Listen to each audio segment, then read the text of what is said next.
আপনার সাথে অন্যায় করলে তার মোক্ষম জবাব কি হবে?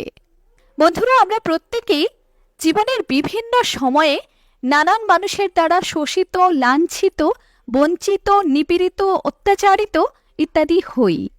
এর ফলে আমরা বেশিরভাগই তখন মনের দিক থেকে একেবারেই ভেঙে পড়ি।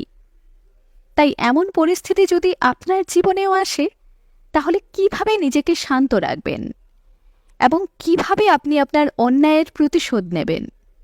এমন পরিস্থিতিতে আপনি শুধু এই 4টি কথা মনে রাখতে পারেন। নাম্বার 1, বন্ধুরা, সবার প্রথমে যেটা মনে রাখবেন সেটা হচ্ছে, আজ যে রাজা কাল সে ফকির।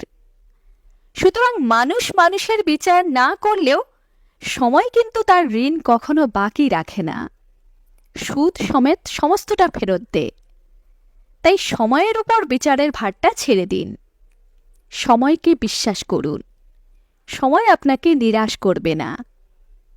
নাম্বার 2, আপনি যদি সৎ হয়ে থাকেন, আপনার মাথার উপর সৃষ্টিকর্তার হাত থাকবে, আর সৃষ্টিকর্তা যার মাথার উপর হাত রাখেন তাকে বিপর্যস্ত করার ক্ষমতা কারোর নেই।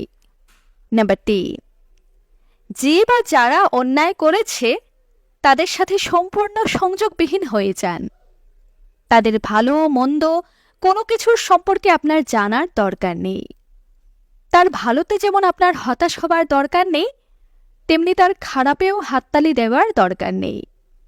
মনে রাখবেন, আপনি আপনার জায়গায় ঠিক থাকলে আজ যে মানুষগুলো আপনাকে অপদস্থ করছে, কাল সেই মানুষগুলো এসেই আপনার পায়ে পড়বে। নাম্বার 4, একজন মানুষের বেঁচে থাকার জন্য মানসিক শান্তির ভূমিকা খুব গুরুত্বপূর্ণ। মানসিক অশান্তি আপনাকে যে কেউ উপহার দিতে পারে, কারণ এটা খুব সস্তা। কিন্তু মানসিক শান্তি একমাত্র আপনিই আপনার নিজেকে উপহার দিতে পারেন, কারণ সেই বহুমূল্যবান জিনিসটি কেনার ক্ষমতা একমাত্র আপনার নিজেরই আছে। তাই নিজেকে মানসিক শান্তি উপহার দিন। অন্যায়ের বিচারের ভার উপরওয়ালাকে দিন, আর নিজে শান্ত থাকুন।